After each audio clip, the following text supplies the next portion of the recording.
Now, today I'm going to start English book syllabus Indian civilization and culture. First chapter होगा यह क्या कहते हैं इंग्लिश के आपको रेनबो इंग्लिश भाग 2 का यह जो है पहला चैप्टर होगा। और पहला चैप्टर में पहले सबसे पहले जानना है आपको लेखक का इंट्रोडक्शन परिचय, ठीक है। उसी के बारे में अभी थोड़ा सा स्टडी हम लोग करेंगे। आइए थोड़ा सा देखते हैं।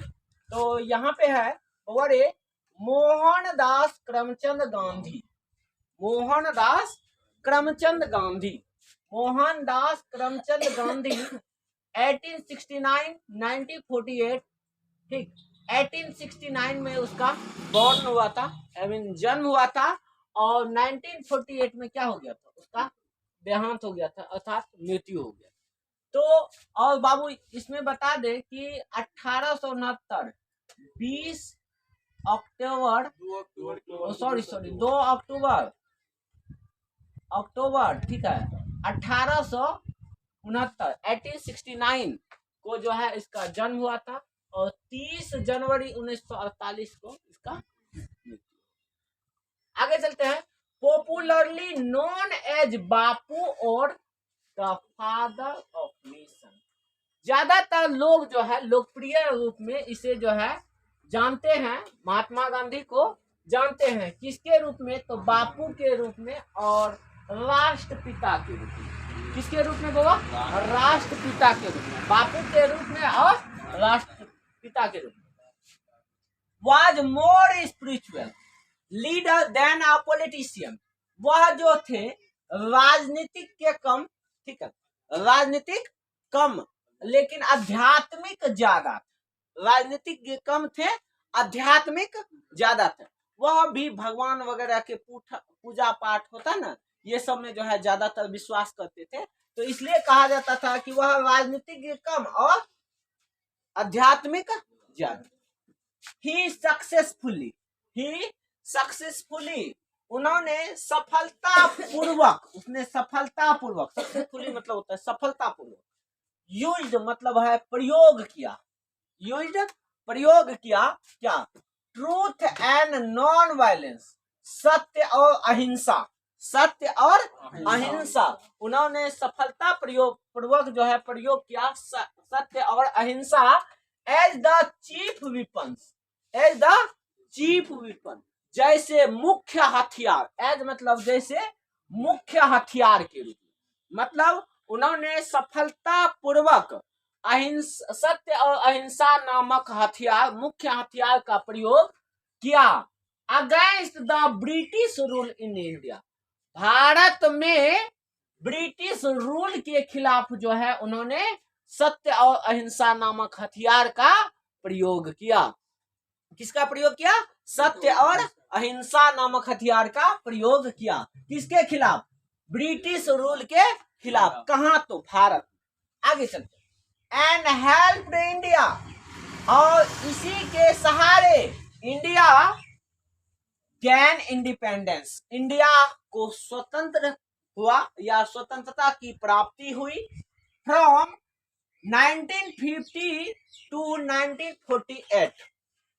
और या इस दौरान 1915 से लेकर 1948 तक, 1950 और 1948, मतलब 1915 से 1948 तक ही कंप्लीटली वह जुड़ा, पूर्णतः डोमिनेटेड मतलब कि जुड़ा रहा या लगा रहा, जिसको कहते हैं इन इंडियन पॉलिटिक्स, भारतीय राजनीति से वह जुड़े रहे। मतलब वह पूर्णतः जो है भारतीय राजनीति से क्या रहे, वह जुड़े रहे। He died at the hands of fanatic. वह जो है उसका मृत्यु हो जाता है, हो गई का कैसे, तो हैंड्स कट्टरपंथियों के द्वारा, हैंड्स ऑफ फैनाटिक द्वारा मतलब होता है कट्टरपंथी, कट्टरपंथी मतलब कि विरोधी, उसका विरोधी के कारण उसका क्या हो गया, एक बार मृत्यु, मतलब कि मृत्यु हो गया। कब, ऑन 30 जनवरी 1948। हिज ऑटोबायोग्राफी, उसका आत्मकथा, उसका आत्मकथा। एगो होता है देखो जीवन कथा, एगो होता है आत्मकथा। जीवन कथा दूसरा कोई लिखता है, आत्मकथा स्वयं लिखा। हिज ऑटोबायोग्राफी, उसका आत्मकथा जिसका नाम था माय एक्सपेरिमेंट विथ ट्रूथ, सत्यता के साथ मेरा प्रयोग। सत्यता के साथ किसका प्रयोग?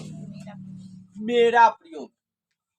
एंड द नंबरस आर्टिकल, और असंख्य लेख, और भी असंख्य लेख उन्होंने मतलब कि रिटर्न किए, असंख्य लेख। That he wrote for young India, जो कि उन्होंने किसके लिए लिखा था? यंग इंडिया नामक पत्रिका होता है उसके लिए लिखा था। किसके लिए लिखा था? यंग इंडिया नामक पत्रिका के लिए इन्होंने लिखा था। क्या? असंख्य लेख। लेख मतलब होता है आर्टिकल, हो समझते हैं ना, ऊपर में जो हेडलाइन जो होता है ना, न्यूज का हेडलाइन जो बनाया जाता है वही होता है लेख। तो इन्होंने कई सारे लिखे हैं। एंड द स्पीचेज, और कई सारे स्पीचेज दिए हैं, मतलब भाषण दिए हैं। That he delivered on different occasion, जो कि मतलब अलग अलग जगहों पर जो है, अलग अलग अवसरों पर वह उन्होंने भाषण दिया है। मतलब कि वह यहां से आते हैं फिर, तो वह कई आर्टिकल लिखे और उन्होंने जो कि यंग इंडिया नामक पत्रिका में लिखा, और इसमें जो है कई असंख्य जो है भाषण भी दिए हैं अलग अलग अवसरों पर। Reveals him not only as an original thinker, उसे याद किया जाता है, उसे याद किया। यहाँ पे रिवेल्स मतलब होता है दोहराना, मतलब कि पुनः मूल्यांकन करना, लेकिन उसे जो है यहाँ पे याद किया जाता है, उसे याद किया जाता है। Not only as an original thinker, ना कि केवल अच्छे उसे मतलब कि थिंकर के रूप में याद किया जाता है, but also as a great master of caste, और उसे इसके अलावा जो है कास्ट का, कोई भी कास्ट मतलब ये नहीं समझना कि जाति, कास्ट मतलब होता है कोई भी चीज में भूमिका निभाना, कोई भी चीज में भूमिका निभाना। जैसे कि अदागिरी करना, जैसे कि हम मान लिया जब फिल्म में जो है कास्टिंग करता है तो मतलब फिल्म में रोल निभा रहा है। अब कोनो काम में अगर यदि हम लोग सहयोग देते हैं तो काम में वहां पे रोल निभा रहे, कास्ट कर रहे, तो वहां पे but also as a great master of caste, वह जो है उसके अलावा जो है उसे बहुत ही महान मास्टर कहा जाता है। किसका? कास्ट का, मतलब कि भूमिका निभाने का महानता इसे दिया जाता है। क्यों? क्योंकि यह जो ठान लेता था वह करके छोड़ता। जैसे ठान लिया कि इस नियम को ला कर रहेंगे, बस बैठ जाता था धरना पे 2 दिन 10 दिन 20 दिन, कोई दिक्कत नहीं, जब तक देगा न मानेगा नहीं तब तक छोड़वे नहीं करेगा। तो ये होता था जिसको कहते हैं जिद्दी प्रवृत्ति। ठीक है, तो ये इसको जो है इसके रूप में भी इसे याद किया जाए। कहता है idiomatic English in following extract, तो इसमें जो है परिचय किया गया है, परिचय किया गया है इस इंग्लिश लाइन के माध्यम से, इस मतलब लेख चैप्टर से माध्यम से परिचय किया गया है। क्या? भारतीय सभ्यता और संस्कृति के जो है परिचय को दिखाया गया। टेंडेन Gandhi ji talks about the sound foundation of Indian civilization. Gandhi ji यहाँ पे उस मूल ध्वनि की नींव के बारे में बात करते हैं, जिसका जो है बीज, जिसका बीज हमारे कहीं ना कहीं पूर्वजों द्वारा रोपा गया है और आज भी जो है वह है। उसी नींव की बात करते हैं जो हमारे अंदर जो है बोया गया। आप जिस तरह एक घर को संभालने वाला नींव होता है, मतलब उसका खुट्टा जिसको कहते हैं, बिंब, तो उसी तरह हमारा ये फाउंडेशन नींव जो है हम लोगों के अंदर जो है यह सिविलाइजेशन के द्वारा ही भरा जाता है, एक सभ्यता के द्वारा ही भरा जाता है। Which has successfully, जो सफल पूर्वक विथ स्टूड अपने स्थान पे अडिग है। जो क्या है, सफलता पूर्वक अपने स्थान पे अडिग है, मतलब कि स्थिर है। द पैसेज ऑफ टाइम, वर्तमान समय में, वर्तमान समय में, इस समय में भी, आज के दौर में भी वह जो है, आज के लेख में भी अगर यदि कहीं पे जाना जाता है भारत को, तो सभ्यता के कारण ही जाना जाता है। तो इसी के कारण यह जो है अपने स्थान पे अडिग है। अब कहते हैं western civilization. The western civilization, पश्चिमी सभ्यता, which has tendency to privilege materiality। पश्चिमी सभ्यता का अधिकार, विशेषाधिकार, या आप लोग का कह सकते हैं अधिकार, किस पर आधारित है? मैटेरियलिटी पे आधारित। पश्चिमी सभ्यता जो है वह मैटेरियलिटी, पश्चिमी सभ्यता की नैतिकता किस पर आधारित है? मैटेरियलिटी पर। अब क्यों? मैटेरियलिटी मतलब होता है पदार्थवाद या प्रकृतिवाद। पदार्थवाद भी कर सकते हैं या प्रकृतिवाद भी कर। जैसे पश्चिमी सभ्यता में देखिए, जैसे पदार्थों का डिजाइन तैयार किया जाता है, हमारे यहाँ पदार्थों को संभाल कर रखा जाता है। जैसे आलू को हम लोगों का पूर्वज इतने तो सिखाया है कि आलू का ज्यादा से ज्यादा एगो भुजिया तरवा बन सकता है, और दूसरा क्या बन सकता है, तो इसका सब्जी बन सकता है। लेकिन पश्चिमी सभ्यता के लोगों ने आलू से देखिए चिप्स निकाल दिया, चिप्स में भी डिजाइन दे दिया लोकप्रियता बढ़ाने के लिए। तो इसका जो है, अगर यदि पदार्थों की लोकप्रियता बढ़ाने के लिए कोई किसी को सीखना है, कोई भी वस्तुओं की, तो मैटेरियलिटी सभ्यता को अपनाना पड़ेगा। जैसे कि आप लोग कपड़े वगैरह, फुल पैंट वगैरह जो भी पहनते हैं, ये क्या है? पदार्थ ही, वस्तु ही न है। इसका डिजाइन कर दिया। आजकल देखते होंगे कोनो डिजाइन निकलता, कोनो चिरल फारल, ये सब डिजाइन भारत में थोड़े बनता है। ये सब कहीं ना कहीं आप देखिए तो पश्चिमी सभ्यता से उठ के आता है। जितना भी अब कपड़ा का भी डिजाइन निकाला है। पहले जो है इंसान जो है, देखिए हर एक चीज का डिजाइन निकलता है। अब पहले हम लोग फोन पे बात करते थे, इतना बड़का टेलीफोन होता था उससे, अब उसका डिजाइन निकाल दिया इतना ठोका, अब वो निकाल दिया इतना ठोका, तो कुछ दिन वो हो रहेगा, इतना ठोका, एगो तार रहेगा खाली लटका लो, हो गया, कुछ दिन में होगा, टेंशन नहीं लीजिए। मैटेरियलिटी कैन नॉट मैच, जो कि हम लोगों से मैच नहीं खाता, जो मैच नहीं होता। इंडियन सिविलाइजेशन किसे? भारतीय सभ्यता से या मैच नहीं होता है। That elevates the moral being, यही इसका अस्तित्व का आधार है, जो इसे ऊंचा पद पे पहुंचा देता है। भारतीय सभ्यता आज भी वही सभ्यता है, पुरानी सभ्यता है, आज भी वह जो है नहीं बदला है, ये बता रहे हैं। इसका आधार आज भी वही चीज, ठीक है, इसका आधार भी वही है। और इसी के कारण जो है आज देखिए कि विदेश में भारत का नाम अगर चलता है, या कहीं चीज के कारण, इसका सभ्यता और संस्कृति के कारण चलता है, ठीक है। भारत का अगर ज्यादातर नामकरण देखे तो ज्यादातर आपका संस्कार के कारण ही आएगा, ठीक। तो ये दिखाता है कि हम लोग जो है भारतीय हैं, हमारे सभ्यता कहीं ना कहीं सबसे श्रेष्ठ है, इसे बदलना नहीं चाहिए। Thank you.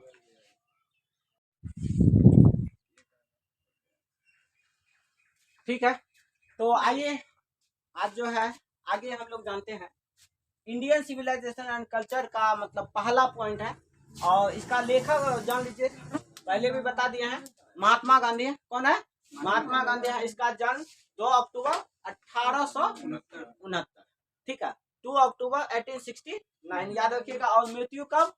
तो 30 जनवरी 1968। कोई दिक्कत? आगे चलते हैं। कहता है आई बिलीव दैट, मेरा मानना है या मेरा विश्वास है कि the civilization India has evolve is not to be beaten in the world. Bharat की जो सभ्यता है, भारत ने जो सभ्यता विकसित की है, इवॉल्व मतलब होता है विकसित करना, तो भारत ने जो सभ्यता विकसित की है is not to be beaten in the world, वह दुनिया के किसी भी सभ्यता द्वारा हार नहीं सकता या पराजय नहीं हो सकता, हार नहीं हो सकता या पराजय नहीं हो सकता। आगे चलते हैं। नथिंग कैन इक्वल, और ना ही इसके समान हो सकता, ना ही इसके समान हो सकता। The seeds sown by our ancestor, क्योंकि इसका बीज जो है वह हमारे पूर्वजों के द्वारा बोया गया। हमारा पूर्वज ने जो बीज बोया है वह उसका तुलना भी कोई अदर सभ्यता नहीं कर सकता, दूसरा सभ्यता नहीं कर सकता, क्योंकि हमारी सभ्यता में बीज किसके द्वारा बोया गया है? पूर्वजों के द्वारा। आगे कहते हैं रोम वेंट, रोम की सभ्यता जो थी वह गायब हो गई, मतलब कि बिखर गई। Greece share the same fate, और ग्रीस का भी हाल वही हुआ, ग्रीस का भी हाल वही हुआ। The might of Pharaohs, the might of Pharaohs was broken, फारस की सभ्यता, फारस मतलब कि यूनान के द्वारा विकसित किया गया एक देश था फारस, वहां की सभ्यता जो थी सबसे ज्यादा विकसित सभ्यता मानी जाती थी प्राचीन समय में, लेकिन फ्राहोज वाज ब्रोकन, वह भी क्या हो गया? बिखर गया। The might of Pharaohs was broken, मतलब कि फ्राहोज की फारस की जो सभ्यता थी वह भी बिखर गई। जापान हैज बिकम वेस्टर्नाइज, और जापान जो है क्या हो गया? वेस्टर्नाइज हो गया, मतलब कि पश्चिमोत्तर हो गया। इसका मतलब ये हुआ कि उन्होंने पश्चिमी सभ्यता को अपनाया और वह क्या हो गया? पश्चिमोत्तर हो गया। आगे चलते हैं। China nothing can be said, और चाइना के बारे में तो कुछ कहा ही नहीं जा सकता, चाइना के बारे में कुछ कहा ही नहीं जा सकता है। बट इंडिया इज स्टील, परंतु इंडिया जो है किसी अपने जगह स्थिर है। सम हो और अदर, किसी ना किसी तरह अपने जगह स्थिति जो है उसका कायम है, वह स्थिर है। आगे चलते, sound at the foundation the people of Europe, अब कहते हैं sound of the foundation, Europe का लोग का ध्वनि की मतलब की गूंज जो है, आवाजें या बोल चाल जो कहते हैं, नींव, उसकी नींव जो है learn their lesson from the writings of the man of Greece. ठीक, तो वह जो है कहाँ के लोग? यूरोप के लोग अपना पाठ और क्या करते हैं?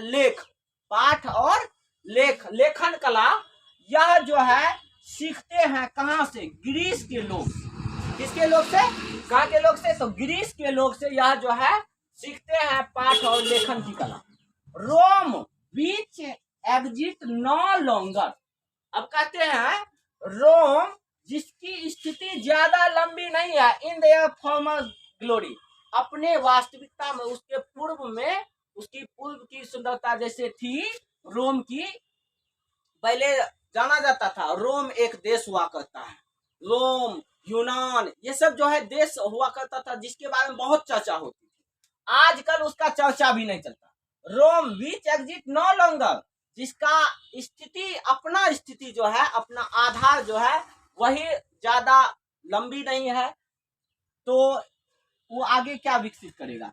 इन trying to learn from them the Europeans, और यूरोपियन लोगों ने सीखने के दौरान, ट्राइंग टू लर्न, सीखने के दौरान उन्होंने एक अनुभव किया, क्या? इमेजिन किया कि दे विल अवॉइड मिस्टेक, तो वे कहीं ना कहीं गलती कर रहे हैं। क्या कर रहे हैं? गलती कर रहे हैं, अवॉइड मतलब होता है नकार के, मिस्टेक कर रहे हैं क्या, of the Greece and Rome, Greece और सभ्यता की जो है, ग्रीस और रोम के सभ्यता जो है ग्रहण करके कहीं ना कहीं क्या कर रहे हैं, मिस्टेक कर रहे हैं, अपने ही वह सभ्यता को वह नष्ट कर रहे हैं यूरोपियन लोग। Such is the pitiable condition, और ऐसी स्थिति है उनकी, ऐसी दयनीय स्थिति है उनकी। ठीक है, कोई दिक्कत? यहाँ तक ये पहला लाइन खत्म।